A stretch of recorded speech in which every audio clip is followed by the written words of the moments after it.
Crítica del programa de Gotha. Por Karl Marx. Prólogo.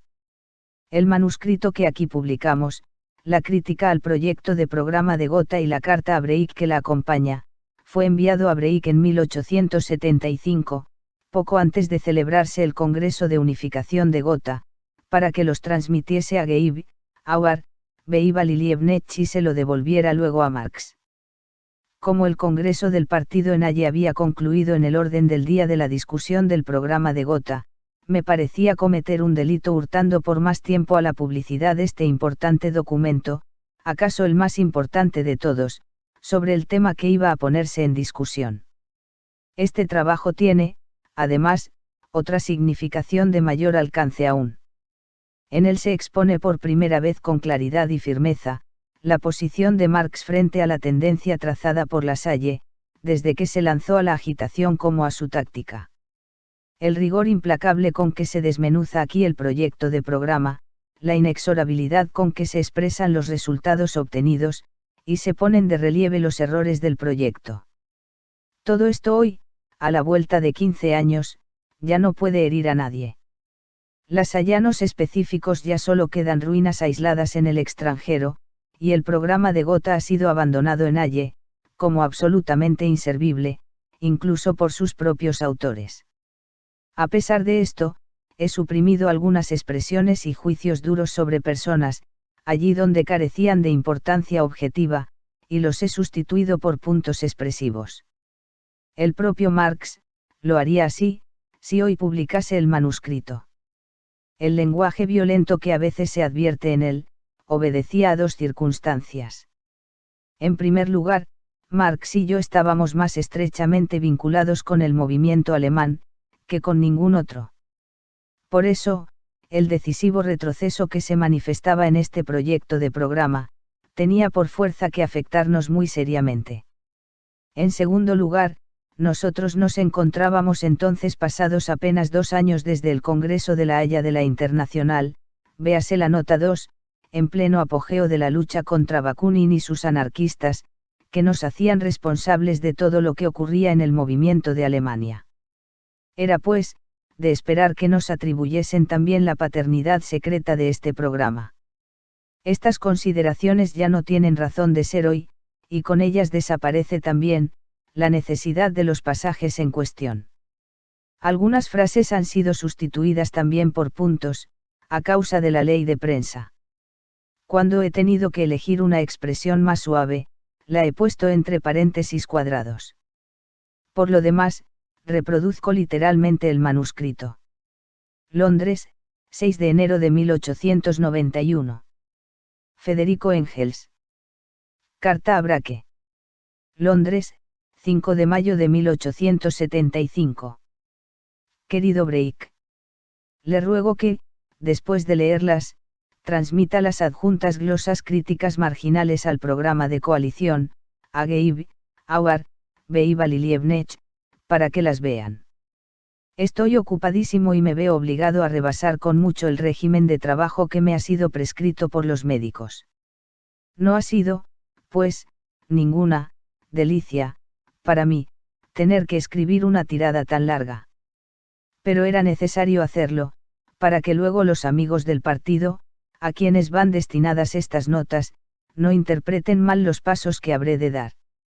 Me refiero a que, después de celebrado el Congreso de Unificación, Engels y yo haremos pública una breve declaración, haciendo saber que no estamos de acuerdo con dicho programa de principios y que nada tenemos que ver con él.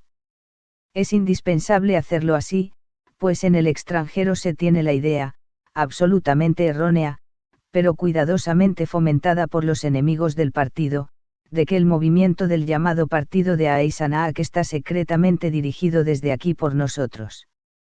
Todavía en un libro titulado El Estado y la Anarquía que ha publicado hace poco un ruso, Bakunin, por ejemplo, me hace a mí responsable, no solo de todos los programas, etc., de ese partido, sino de todos los pasos dados por Liebknecht desde el día en que inició su cooperación con el Partido Popular.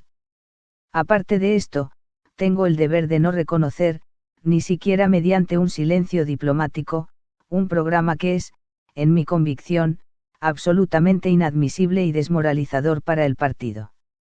Cada paso de Movimiento Real, vale más que una docena de programas.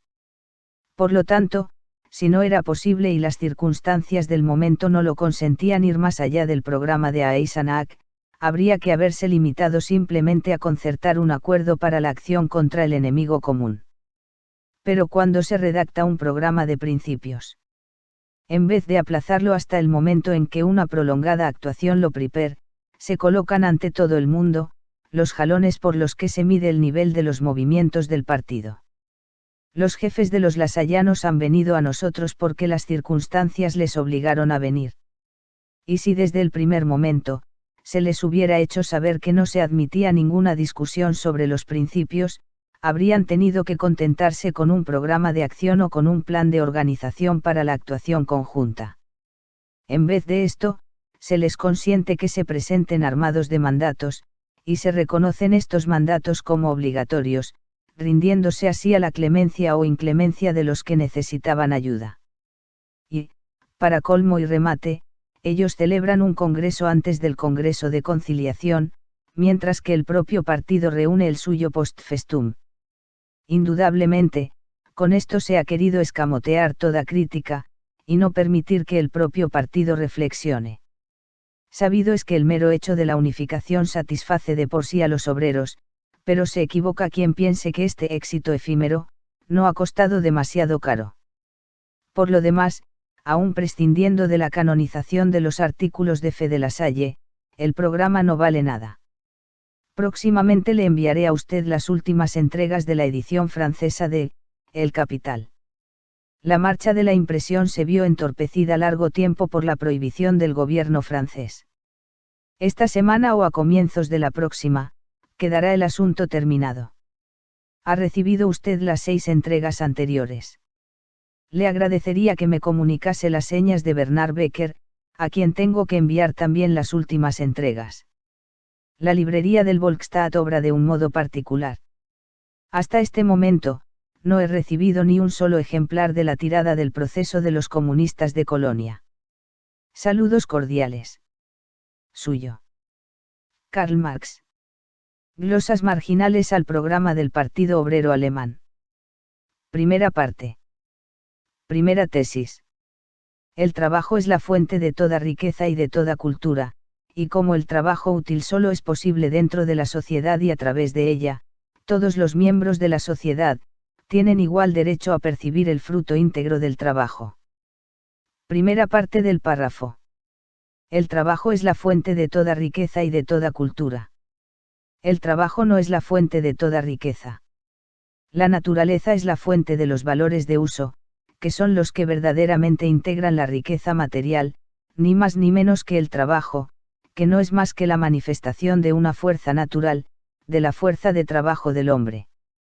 Esa frase se encuentra en todos los silabarios y solo es cierta, si se sobreentiende que el trabajo se efectúa con los correspondientes objetos e instrumentos. Pero un programa socialista, no debe permitir que tales tópicos burgueses silencien, aquellas condiciones sin las cuales, no tienen ningún sentido.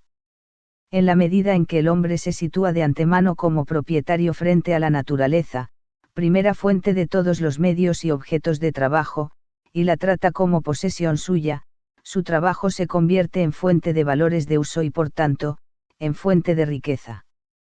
Los burgueses tienen razones muy fundadas para atribuir al trabajo, una fuerza creadora sobrenatural.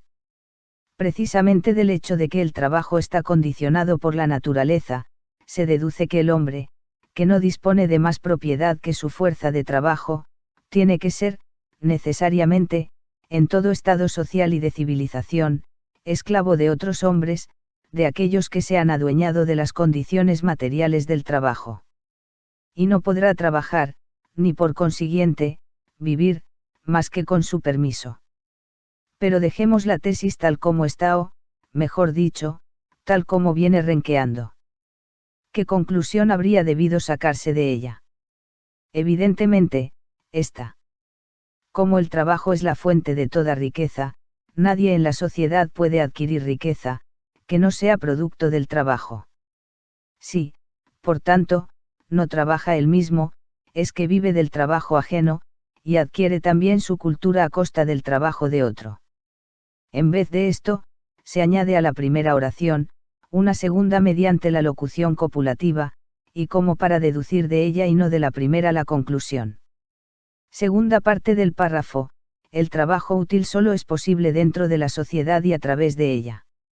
Según la primera tesis, el trabajo era la fuente de toda riqueza y de toda cultura, es decir, que sin trabajo, no era posible tampoco la existencia de una sociedad. Ahora nos enteramos, por el contrario, de que sin la sociedad no puede existir el trabajo útil. Del mismo modo, hubiera podido decirse que el trabajo inútil e incluso perjudicial a la comunidad, solo puede convertirse en rama industrial dentro de la sociedad, que solo dentro de la sociedad se puede vivir del ocio, etc., en una palabra, copiar aquí a todo ruso. ¿Y qué es el trabajo útil?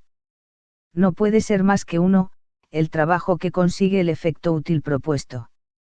Un salvaje, y el hombre es un salvaje desde el momento en que deja de ser mono, que mata a un animal de una pedrada, que amontona frutos, etc., ejecuta un trabajo útil. Tercero. Conclusión, y como el trabajo útil, solo es posible dentro de la sociedad y a través de ella, todos los miembros de la sociedad, tienen igual derecho a percibir el fruto íntegro del trabajo. Hermosa conclusión. Si el trabajo útil solo es posible dentro de la sociedad, y a través de ella, el fruto del trabajo pertenecerá a la sociedad, y el trabajador individual, solo percibirá la parte que no sea necesaria para sostener la condición del trabajo, que es la sociedad. En realidad, esa tesis la han hecho valer en todos los tiempos los defensores de todo orden social existente. En primer lugar, vienen las pretensiones del gobierno y de todo lo que va pegado a él, pues el gobierno es el órgano de la sociedad para el mantenimiento del orden social. Además de él, vienen las distintas clases de propiedad privada, con sus pretensiones respectivas, pues las distintas clases de propiedad privada son las bases de la sociedad, etc. Como vemos, a estas frases huera se les puede dar las vueltas y los giros que se quiera. La primera y la segunda parte del párrafo solo guardarían una cierta relación lógica redactándolas así.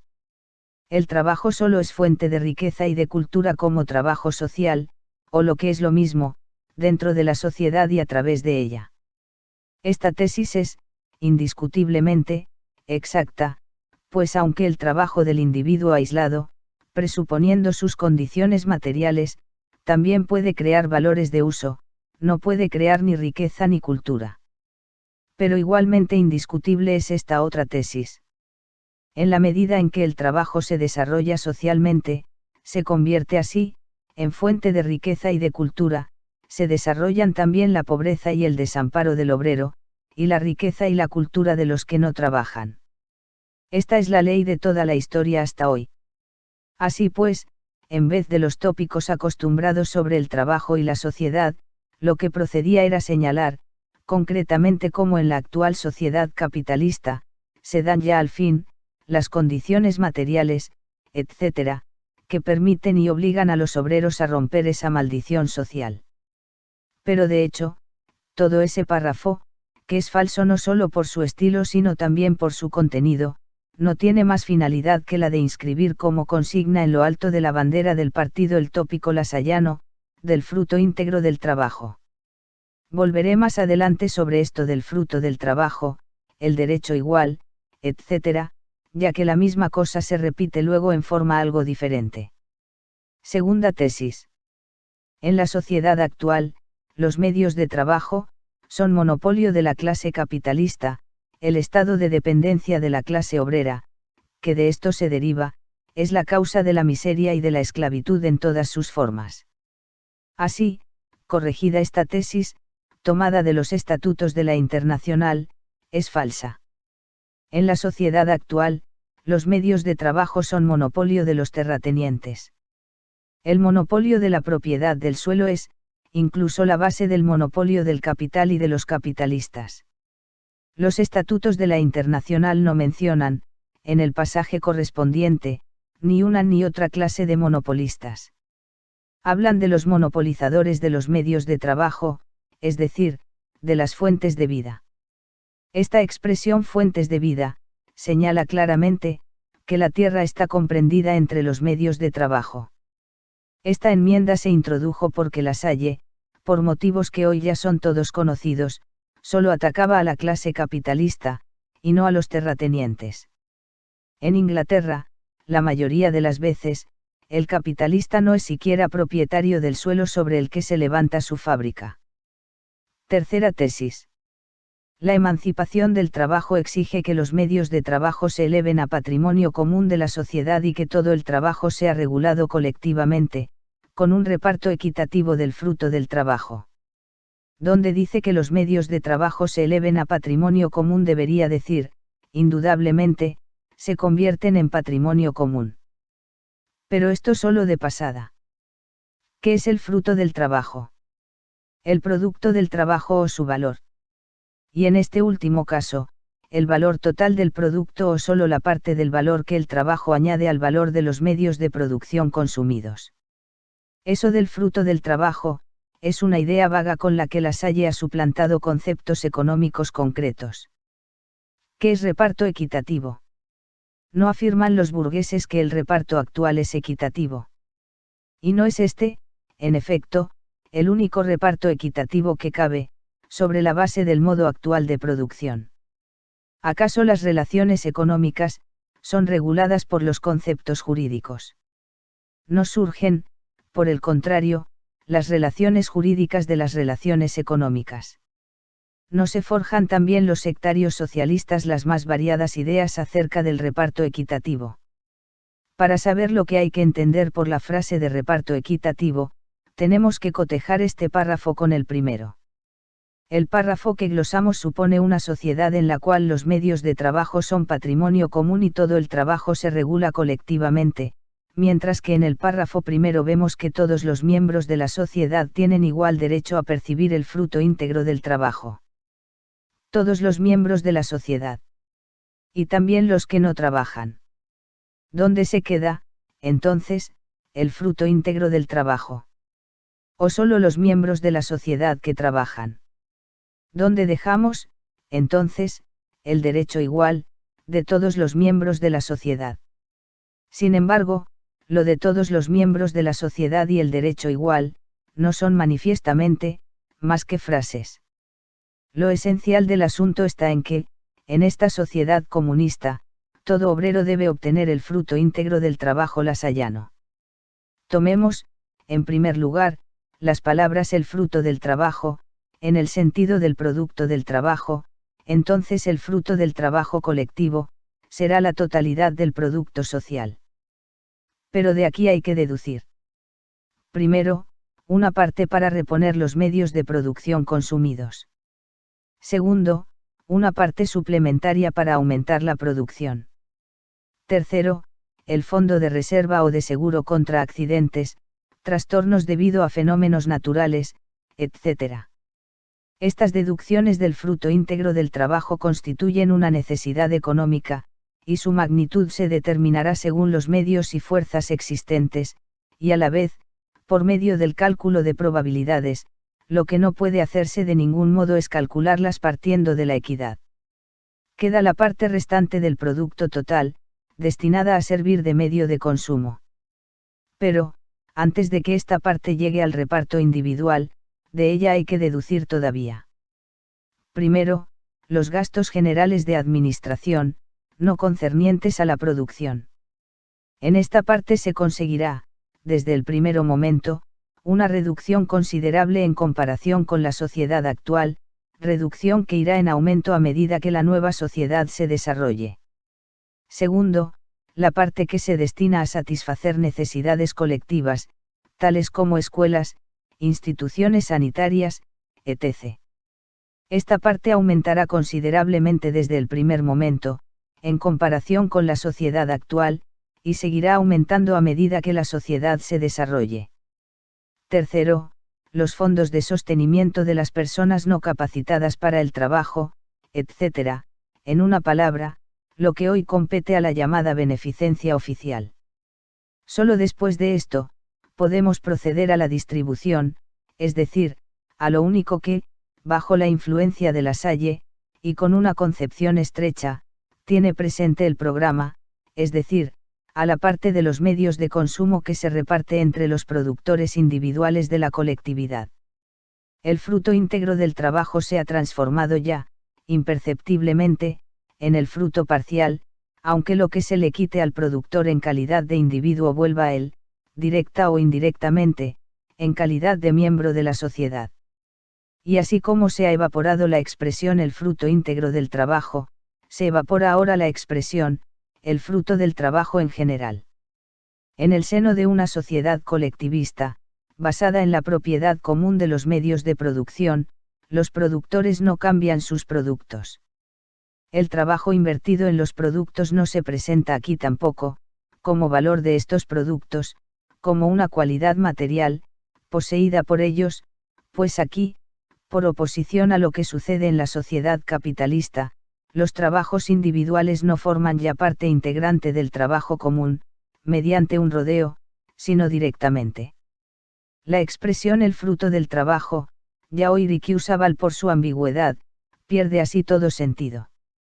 De lo que aquí se trata no es de una sociedad comunista, que se ha desarrollado sobre su propia base, sino de una que acaba de salir precisamente de la sociedad capitalista, y que por tanto, presenta todavía en todos sus aspectos, en el económico, en el moral y en el intelectual, el sello de la vieja sociedad, de cuya entraña procede. Congruentemente con esto, en ella el productor individual obtiene de la sociedad, después de hechas las obligadas deducciones, exactamente lo que ha dado. Lo que el productor ha dado a la sociedad, es su cuota individual de trabajo. Así, por ejemplo, la jornada social de trabajo se compone de la suma de las horas de trabajo individual. El tiempo individual de trabajo de cada productor por separado, es la parte de la jornada social de trabajo que él aporta, su participación en ella. La sociedad le entrega un bono consignando que ha rendido tal o cual cantidad de trabajo, después de descontar lo que ha trabajado para el fondo común, y con este bono, saca de los depósitos sociales de medios de consumo, la parte equivalente a la cantidad de trabajo que rindió. La misma cantidad de trabajo que ha dado a la sociedad bajo una forma, la recibe de esta, bajo otra forma distinta. Aquí reina, evidentemente, el mismo principio que regula el intercambio de mercancías, por cuanto este es intercambio de equivalentes. Han variado la forma y el contenido, porque bajo las nuevas condiciones nadie puede dar sino su trabajo, y porque, por otra parte, nada puede ahora pasar a ser propiedad del individuo, fuera de los medios individuales de consumo. Pero, en lo que se refiere a la distribución de estos, entre los distintos productores, rige el mismo principio que en el intercambio de mercancías equivalentes, se cambia una cantidad de trabajo, bajo una forma, por otra cantidad de igual trabajo, bajo otra forma distinta. Por eso, el derecho igual sigue siendo aquí, en principio, el derecho burgués, aunque ahora el principio y la práctica, ya no se tiran de los pelos, mientras que en el régimen de intercambio de mercancías, el intercambio de equivalentes, no se da más que como término medio, y no en los casos individuales. A pesar de este progreso, este derecho igual sigue llevando implícita una limitación burguesa. El derecho de los productores es proporcional al trabajo que han rendido. La igualdad, aquí, consiste en que se mide por el mismo rasero, por el trabajo. Pero unos individuos son superiores física o intelectualmente a otros y rinden, pues, en el mismo tiempo, más trabajo, o pueden trabajar más tiempo. Y el trabajo para servir de medida, tiene que determinarse en cuanto a su duración o intensidad. De otro modo deja de ser una medida. Este derecho igual, es un derecho desigual para trabajo desigual. No reconoce ninguna distinción de clase, porque aquí cada individuo no es más que un obrero, como los demás. Pero reconoce, tácitamente, como otros tantos privilegios naturales, las desiguales aptitudes de los individuos, y por consiguiente, la desigual capacidad de rendimiento. En el fondo es como todo derecho, el derecho de la desigualdad. El derecho solo puede consistir por su naturaleza, en la aplicación de una medida igual. Pero los individuos desiguales y no serían distintos individuos, si no fuesen desiguales, solo pueden medirse por la misma medida siempre y cuando que se les enfoque desde un punto de vista igual, siempre y cuando que se les mire solamente en un aspecto determinado, por ejemplo, en el caso concreto, solo en cuanto obreros, y no se vea en ellos, ninguna otra cosa, es decir, se prescinda de todo lo demás. Prosigamos, unos obreros están casados y otros no. Unos tienen más hijos que otros, etc. A igual trabajo y, por consiguiente, a igual participación en el Fondo Social de Consumo, unos obtienen de hecho más que otros. Para evitar todos estos inconvenientes, el derecho no tendría que ser igual, sino desigual. Pero estos defectos son inevitables en la primera fase de la sociedad comunista, tal y como brota de la sociedad capitalista, después de un largo y doloroso alumbramiento. El derecho, no puede ser nunca superior a la estructura económica, ni al desarrollo cultural de la sociedad por ella condicionado. En la fase superior de la sociedad comunista, cuando haya desaparecido la subordinación esclavizadora de los individuos a la división del trabajo, y con ella, la oposición entre el trabajo intelectual, y el trabajo manual. Cuando el trabajo no sea solamente un medio de vida, sino la primera necesidad vital, cuando, con el desarrollo de los individuos en todos sus aspectos, crezcan también las fuerzas productivas y corran a chorro lleno los manantiales de la riqueza colectiva, solo entonces podrá rebasarse totalmente el estrecho horizonte del derecho burgués, y la sociedad podrá escribir en su bandera, de cada cual, según sus capacidades, a cada cual, según sus necesidades. Me he extendido sobre el fruto íntegro del trabajo, de una parte, y de otra, sobre el derecho igual y la distribución equitativa, para demostrar en qué grave falta se incurre, de un lado, cuando se quiere volver a imponer a nuestro partido como dogmas, ideas que si en otro tiempo tuvieron un sentido, hoy ya no son más que tópicos en desuso, y, de otro, cuando se tergiversa la concepción realista que tanto esfuerzo ha costado inculcar al partido, pero que hoy está ya enraizada, con patrañas ideológicas, jurídicas y de otro género, tan en boga entre los demócratas y los socialistas franceses. Aún prescindiendo de lo que queda expuesto, es equivocado, en general, tomar como esencial la llamada distribución, y hacer hincapié en ella, como si fuera lo más importante. La distribución de los medios de consumo es, en todo momento, un corolario de la distribución de las propias condiciones de producción. Y esta es una característica del modo mismo de producción. Por ejemplo, el modo capitalista de producción descansa en el hecho de que las condiciones materiales de producción, les son adjudicadas a los que no trabajan, bajo la forma de propiedad del capital y propiedad de la tierra, mientras la masa solo es propietaria de la condición personal de producción, de su fuerza de trabajo. Distribuidos de este modo, los instrumentos de producción, la actual distribución de los medios de consumo, es una consecuencia natural. Si las condiciones materiales de producción, fuesen propiedad colectiva de los propios obreros, esto determinaría, por sí solo, una distribución de los medios de consumo distinta, de la actual.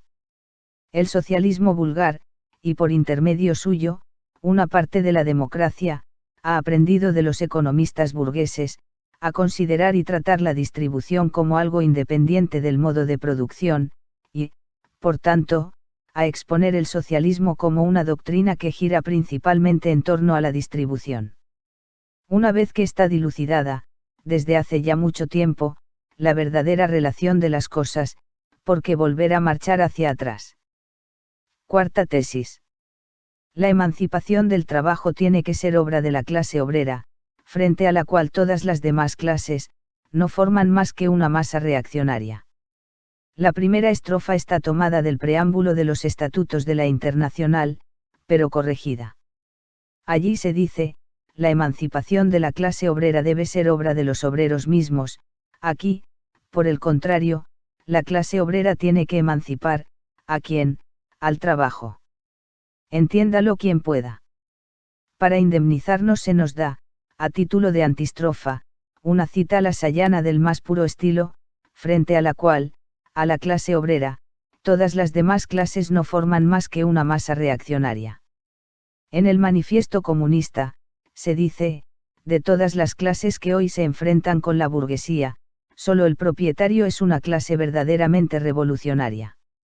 Las demás clases van degenerando y desaparecen con el desarrollo de la gran industria, el proletariado, en cambio, es su producto más peculiar.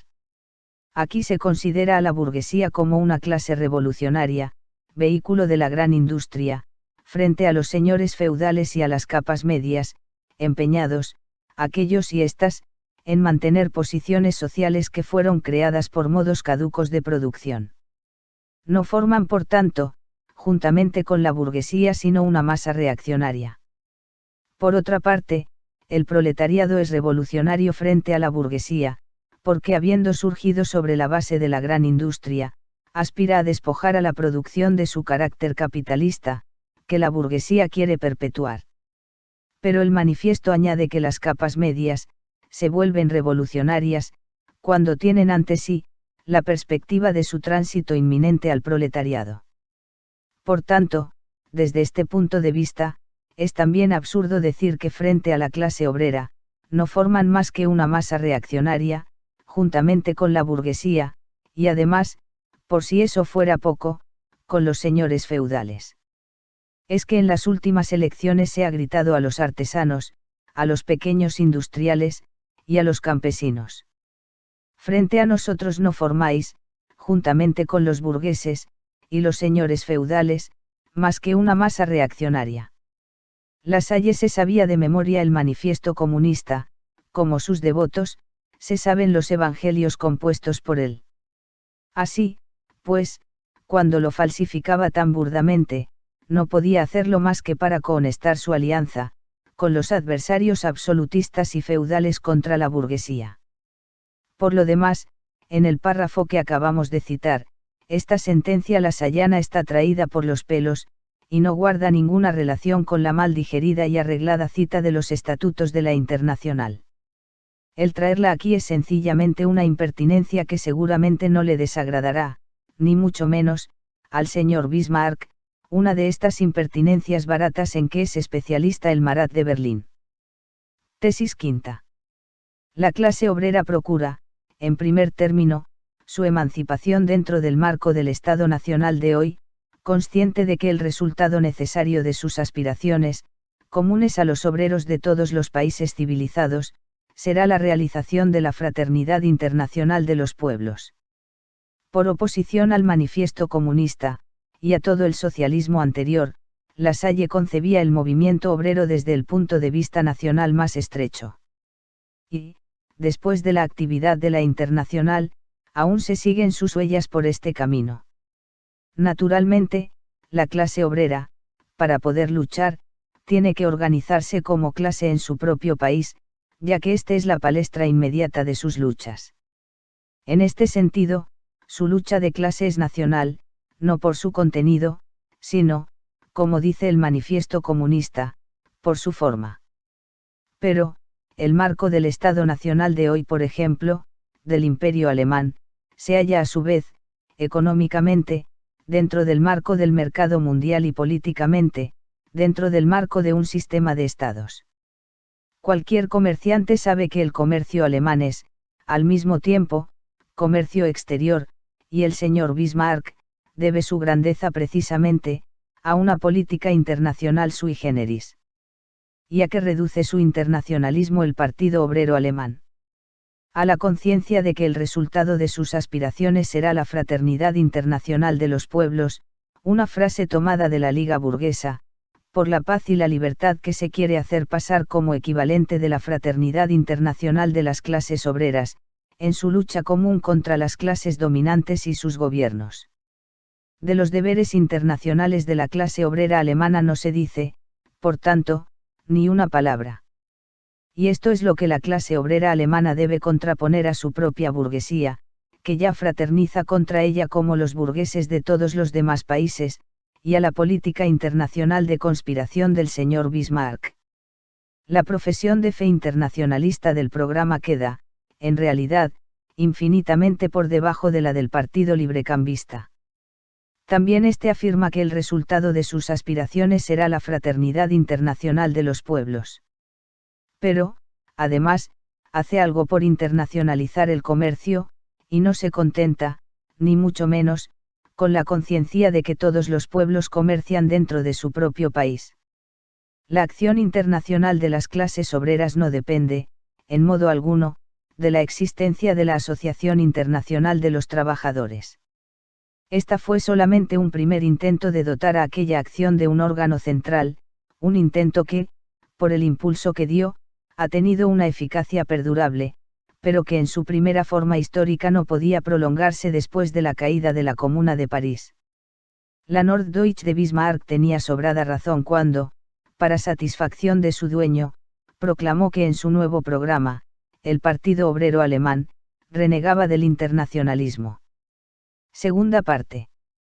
Partiendo de estos principios, el Partido Obrero Alemán aspira, por todos los medios legales, a implantar el Estado libre y la sociedad socialista. Aspira a abolir el sistema de salario, con su ley de bronce y la explotación bajo todas sus formas. Aspira a suprimir toda desigualdad social y política. Sobre lo del Estado libre, volveré más adelante. Así pues, de aquí en adelante, el Partido Obrero Alemán tendrá que comulgar con la ley de bronce del salario lasallana, y para que esta ley no vaya a perderse, se comete el absurdo de hablar de abolir el sistema de salario. Lo correcto hubiera sido decir el sistema de trabajo asalariado, con su ley de bronce. Si suprimo el trabajo asalariado, suprimo también evidentemente sus leyes, sean de bronce o de corcho. Lo que pasa, es que la lucha de la Salle contra el trabajo asalariado gira casi toda ella, en torno a esa llamada ley. Por tanto, para demostrar que la secta de la Salle ha triunfado, hay que abolir el sistema del salario, con su ley de bronce, y no sin ella. De la ley de bronce del salario, no pertenece a la Salle, como es sabido, más que la expresión de bronce, copiada de las leyes eternas, las grandes leyes de bronce, de Goethe.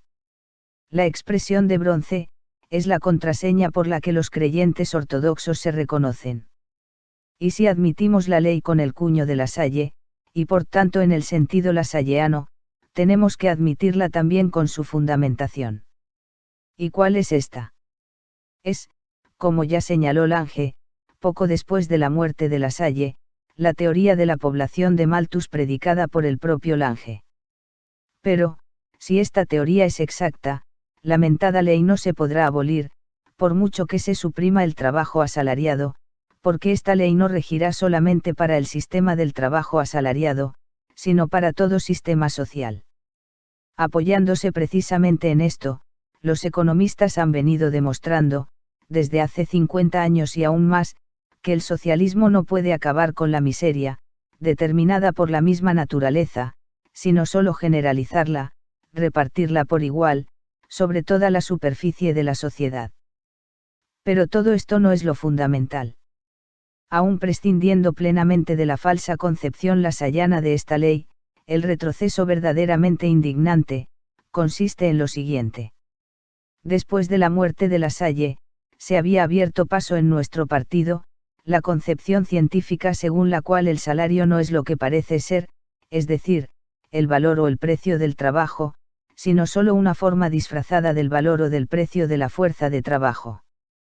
Con esto, se había echado por la borda, de una vez para siempre, tanto la vieja concepción burguesa del salario, como toda crítica dirigida hasta hoy contra esta concepción, y se había puesto en claro, que el obrero asalariado solo está autorizado a trabajar para mantener su propia vida, es decir, a vivir, si trabaja gratis durante cierto tiempo para el capitalista y, por tanto, también para los que con él, se embolsan la plusvalía.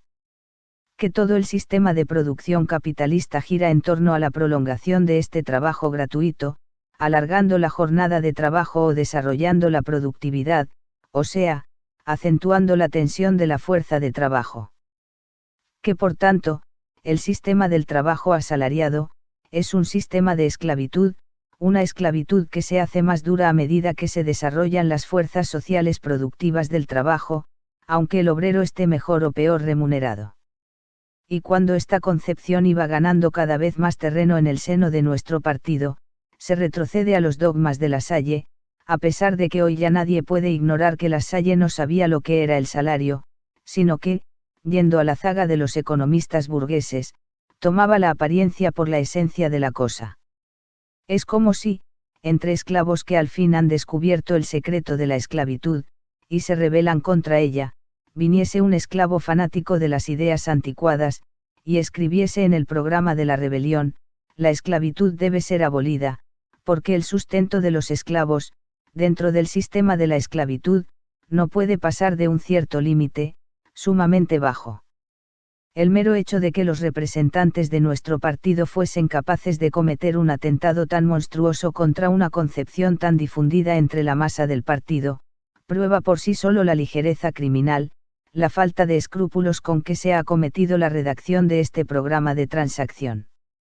En vez de la vaga frase final del párrafo, suprimir toda desigualdad social y política, lo que debiera haberse dicho, es que con la abolición de las diferencias de clase, desaparecen, por sí mismas, las desigualdades sociales y políticas que de ellas emanan. Tercera parte. Para preparar el camino a la solución del problema social, el Partido Obrero Alemán exige que se creen cooperativas de producción, con la ayuda del Estado y bajo el control democrático del pueblo trabajador. En la industria y en la agricultura, las cooperativas de producción deben crearse en proporciones tales, que de ellas surja la organización socialista de todo el trabajo. Después de la ley de bronce de La Salle, viene la panacea del profeta. Y se le prepara el camino de un modo digno. La lucha de clases existentes es sustituida por una frase de periodista: el problema social, para cuya solución se prepara el camino. La organización socialista de todo el trabajo, no resulta del proceso revolucionario de transformación de la sociedad, sino que surge de la ayuda del Estado, ayuda que el Estado presta a cooperativas de producción creadas por él, y no por los obreros. Esta fantasía de que con empréstitos del Estado, se pueda construir una nueva sociedad como se construye un nuevo ferrocarril, es digna de La Salle. Por un resto de pudor, se coloca la ayuda del Estado bajo el control democrático del pueblo trabajador. Pero, en primer lugar, el pueblo trabajador, en Alemania, está compuesto, en su mayoría, por campesinos, y no por proletarios. En segundo lugar, democrático, quiere decir en alemán, gobernado por el pueblo. ¿Y qué es eso del control gobernado por el pueblo del pueblo trabajador? Y además, tratándose de un pueblo trabajador que por el mero hecho de plantear estas reivindicaciones al Estado, exterioriza su plena conciencia de que ni está en el poder ni se halla maduro para gobernar. Huelga entrar aquí en la crítica de la receta prescrita por Bouchet, bajo el reinado de Luis Felipe, por oposición a los socialistas franceses, y aceptada por los obreros reaccionarios del Atelier. Lo verdaderamente escandaloso no es tampoco el que se haya llevado al programa esta peculiar cura milagrosa, sino el que se abandone el punto de vista del movimiento de sectas. El que los obreros quieran establecer las condiciones de producción colectiva en toda la sociedad, y ante todo en su propia casa, en una escala nacional, solo quiere decir que laboran por subvertir las actuales condiciones de producción, y eso nada tiene que ver con la fundación de sociedades cooperativas con la ayuda del Estado. Y por lo que se refiere a las sociedades cooperativas actuales, estas solo tienen valor en cuanto son creaciones independientes de los propios obreros, no protegidas ni por los gobiernos ni por los burgueses. Cuarta parte. Y ahora voy a referirme a la parte democrática. A. Base libre del Estado. Ante todo, según el capítulo segundo, el Partido Obrero Alemán aspira al Estado libre. ¿Qué es el Estado libre? La misión del obrero, que se ha librado de la estrecha mentalidad del humilde súbdito, no es, en modo alguno, hacer libre al Estado. En el Imperio alemán, el Estado es casi tan libre como en Rusia. La libertad consiste en convertir al Estado de órgano que está por encima de la sociedad, en un órgano completamente subordinado a ella, y las formas de Estado siguen siendo hoy más o menos libres en la medida en que limitan la libertad del Estado. El Partido Obrero Alemán, al menos si hace suyo este programa, demuestra cómo las ideas del socialismo no le calan siquiera la piel, ya que, en vez de tomar a la sociedad existente, y lo mismo podemos decir de cualquier sociedad en el futuro, como base del estado existente o del futuro para una sociedad futura, considera más bien, al Estado como un ser independiente, con sus propios fundamentos espirituales, morales y liberales. Y además, ¿qué decir del burdo abuso que hace el programa de las palabras Estado actual, sociedad actual y de la incomprensión, más burda todavía, que manifiesta acerca del Estado, al que dirige sus reivindicaciones? La sociedad actual es la sociedad capitalista, que existe en todos los países civilizados, más o menos modificada por las particularidades del desarrollo histórico de cada país, más o menos desarrollada. Por el contrario, el estado actual cambia con las fronteras de cada país. En el Imperio prusiano alemán es otro que en Suiza, en Inglaterra, o en los Estados Unidos. El estado actual es, por tanto, una ficción. Sin embargo, los distintos estados de los distintos países civilizados, pese a la abigarrada diversidad de sus formas, tienen en común el que todos ellos se asientan sobre las bases de la moderna sociedad burguesa, aunque ésta se halle en unos sitios más desarrollada que en otros, en el sentido capitalista. Tienen también, por tanto, ciertos caracteres esenciales comunes. En este sentido, puede hablarse del estado actual, por oposición al futuro, en el que su actual raíz, la sociedad burguesa, se habrá extinguido. Cabe, entonces, preguntarse, ¿qué transformación sufrirá el Estado en la sociedad comunista? O en otros términos, ¿qué funciones sociales, análogas a las actuales funciones del Estado, subsistirán entonces? Esta pregunta solo puede contestarse científicamente, y por más que acoplemos de mil maneras la palabra pueblo y la palabra del Estado, no nos acercaremos ni un pelo a la solución del problema. Entre la sociedad capitalista y la sociedad comunista, media el periodo de la transformación revolucionaria de la primera en la segunda. A este periodo corresponde también un periodo político de transición, cuyo estado no puede ser otro que la dictadura revolucionaria del proletariado. Pero el programa no se ocupa de esta última, ni del estado futuro de la sociedad comunista. Sus reivindicaciones políticas, no se salen de la vieja y consabida letanía democrática, sufragio universal, legislación directa, derecho popular, milicia del pueblo, etc. Son un simple eco del Partido Popular Burgués, de la Liga por la Paz y la Libertad.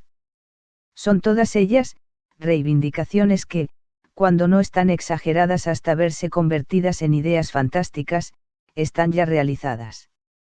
Solo que el Estado que las ha puesto en práctica, no cae dentro de las fronteras del Imperio alemán, sino en Suiza, en los Estados Unidos, etc. Esta especie de Estado del futuro, es ya Estado actual, aunque situado fuera del marco del Imperio alemán. Pero se ha olvidado una cosa.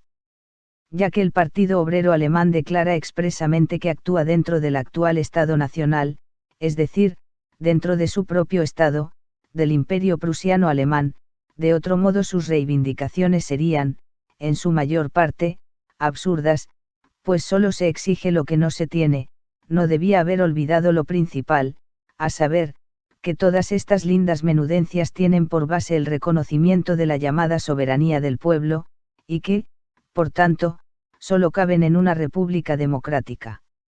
Y si no se tenía el valor, lo cual es muy cuerdo, pues la situación exige prudencia, de exigir la república democrática, como lo hacían los programas obreros franceses, bajo Luis Felipe y bajo Luis Napoleón, no debía haberse recurrido al ardid, que ni es honrado ni es digno, de exigir cosas que solo tienen sentido en una república democrática, a un Estado que no es más que un despotismo militar de armazón burocrático y blindaje policíaco, guarnecido de formas parlamentarias, revuelto con ingredientes feudales, e influenciado ya por la burguesía. Y encima, asegurar a este Estado que uno se imagina poder conseguir eso de él, por medios legales. Hasta la democracia vulgar, que ve en la República Democrática, el reino milenario y no tiene la menor idea, de que es precisamente bajo esta última forma de Estado de la sociedad burguesa, donde se va a ventilar definitivamente, por la fuerza de las armas, la lucha de clases. Hasta ella misma está hoy a 1000 codos de altura, sobre esta especie de democratismo que se mueve dentro de los límites de lo autorizado, por la policía y vedado por la lógica.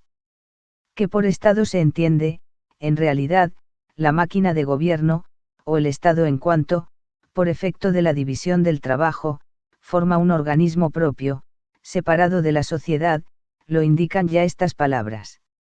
El Partido Obrero Alemán, exige como base económica del Estado, un impuesto único y progresivo sobre la renta. Los impuestos son la base económica de la máquina de gobierno, y nada más. En el Estado del futuro, existente ya en Suiza, esta reivindicación está casi realizada. El impuesto sobre la renta presupone las diferentes fuentes de ingreso de las diferentes clases sociales, es decir, la sociedad capitalista. No tiene, pues, nada de extraño que los partidarios de la reforma financiera de Liverpool, que son burgueses, con el hermano de Gladstone a la cabeza, planteen la misma reivindicación que el programa. B. El Partido Obrero Alemán exige, como base espiritual y moral del Estado. Primero. Educación popular general e igual a cargo del Estado. Asistencia escolar obligatoria para todos. Instrucción gratuita. Educación popular igual. ¿Qué se entiende por esto? Se cree en la sociedad actual, que la educación puede ser igual para todas las clases. O lo que se exige es que también las clases altas sean obligadas por la fuerza a conformarse con la modesta educación que da la escuela pública, la única compatible con la situación económica, no solo del obrero asalariado, sino también del campesino. Asistencia escolar obligatoria para todos. Instrucción gratuita. La primera ya existe incluso en Alemania. La segunda, en Suiza y en los Estados Unidos, en lo que a las escuelas públicas se refiere. El que en algunos estados de este último país sean gratuitos, también los centros de instrucción superior, solo significa, en realidad, que allí a las clases altas se les pagan sus gastos de educación a costa del fondo de los impuestos generales. Y dicho sea de paso, esto puede aplicarse también a la administración de justicia con carácter gratuito, de que se habla en el punto A5 del programa. La justicia criminal es gratuita en todas partes, la justicia civil gira casi exclusivamente en torno a los pleitos sobre la propiedad y afecta, por tanto, casi únicamente a las clases poseedoras. Se pretende que éstas ventilen sus pleitos a costa del tesoro público. El párrafo sobre las escuelas debería exigir, por lo menos, escuelas técnicas, teóricas y prácticas, combinadas con las escuelas públicas. Eso de educación popular a cargo del Estado, es absolutamente inadmisible. Una cosa es determinar, por medio de una ley general, los recursos de las escuelas públicas, las condiciones de capacidad del personal docente, las materias de enseñanza, y velar por el cumplimiento de estas prescripciones legales, mediante inspectores del Estado, como se hace en los Estados Unidos, y otra cosa, completamente distinta, es nombrar al Estado educador del pueblo. Lejos de esto, lo que hay que hacer es subtraer la escuela a toda influencia por parte del gobierno y de la Iglesia. Sobre todo, en el Imperio prusiano alemán, y no vale salirse con el torpe subterfugio de que se habla de un Estado futuro, ya hemos visto lo que es este, donde es, por el contrario, el Estado el que necesita recibir del pueblo, una educación muy severa. Pese a todo su cascabeleo democrático, el programa está todo infestado hasta el tuétano de la fe servil de la secta lasallana en el Estado, o lo que no es mucho mejor de la superstición democrática. O es más bien un compromiso entre estas dos supersticiones, ninguna de las cuales tienen nada que ver con el socialismo. Libertad de conciencia, la estatuye ya un párrafo de la Constitución prusiana. ¿Para qué, pues, traer esta aquí? Libertad de conciencia. Si en estos tiempos de contienda cultural llevada a cabo por Bismarck, se quería recordar al liberalismo sus viejas consignas, solo podía hacerse, naturalmente, de este modo: todo el mundo tiene derecho a satisfacer sus necesidades religiosas, lo mismo que a hacer sus necesidades físicas, sin que la policía tenga que meter las narices en ello. Pero el Partido Obrero, aprovechando la ocasión, tenía que haber expresado aquí su convicción de que la libertad de conciencia burguesa se limita a tolerar cualquier género de libertad de conciencia religiosa, mientras que el Partido Obrero aspira, por el contrario, a liberar a la conciencia de todo fantasma religioso. Pero se ha preferido no salirse de los límites burgueses. Y con esto, llegó al final, pues el apéndice que viene después del programa no constituye una parte característica del mismo. Por tanto, procuraré ser muy breve. Segundo, jornada normal de trabajo. En ningún otro país se limita el Partido Obrero a formular una reivindicación tan vaga, sino que fija siempre la duración de la jornada de trabajo, que bajo las condiciones concretas se considera normal. Tercero. Restricción del trabajo de la mujer y prohibición del trabajo infantil. La reglamentación de la jornada de trabajo debe incluir ya la restricción del trabajo de la mujer, en cuanto se refiere a la duración, descansos de la jornada. De no ser así, solo puede equivaler a la prohibición del trabajo de la mujer en las ramas de producción que sean especialmente nocivas para el organismo femenino o inconvenientes, desde el punto de vista moral para este sexo. Si es esto lo que se ha querido decir, debió haberse dicho: prohibición del trabajo infantil. Aquí era absolutamente necesario señalar el límite de la edad. La prohibición general del trabajo infantil es incompatible con la existencia de la gran industria y por tanto, un piadoso deseo, pero nada más. El poner en práctica esta prohibición, suponiendo que fuese factible, sería reaccionario, ya que, reglamentada severamente, y aplicando las demás medidas preventivas para la protección de los niños, la combinación del trabajo productivo con la enseñanza desde una edad temprana, es uno de los más potentes medios de transformación de la sociedad actual. Cuarto. Inspección por el estado de la industria en las fábricas, en los talleres y a domicilio. Tratándose del Estado prusiano-alemán, debió exigirse, taxativamente, que los inspectores solo pudieran ser destituidos por sentencia judicial, que todo obrero pudiera denunciarlos a los tribunales por transgresiones en el cumplimiento de su deber, y que perteneciesen a la profesión médica. Quinto. Reglamentación del trabajo en las prisiones. Mezquina reivindicación, un programa general obrero. En todo caso, debió proclamarse claramente que no se quería, por celos de competencia, ver tratados a los delincuentes comunes como a bestias, y sobre todo, que no se les quería privar de su único medio de corregirse, el trabajo productivo. Era lo menos que podía esperarse de los socialistas. Sexto. Una ley eficaz de responsabilidad civil. Había que haber dicho que se entiende por ley eficaz de responsabilidad civil. Diremos de paso que, al hablar de la jornada normal de trabajo, no se ha tenido en cuenta la parte de la legislación fabril que se refiere a las medidas sanitarias y medios de protección contra los accidentes, etc. La ley de responsabilidad civil solo entra en acción después de infringidas estas prescripciones. En una palabra, también el apéndice se caracteriza por su descuidada redacción. He dicho, y salvado mi alma. Karl Marx. A principios de mayo de 1875. Notas del editor. Nota 1. En el Congreso celebrado del 22 al 27 de mayo de 1875 en Gotha se unieron las dos organizaciones obreras alemanas existentes en aquel entonces, el Partido Obrero Socialdemócrata, los Eisenachianos, dirigidos por Liebknecht y Beiwald, y la Unión General de Obreros Alemanes, organización lasallana liderada por Asenkleber, Hasselmann y Tolke, para formar una organización única, el Partido Socialista Obrero de Alemania. Nota 2. El Congreso de la Primera Internacional, celebrado en La Haya en septiembre de 1872, se desarrolló bajo el signo de la lucha contra los vacunistas.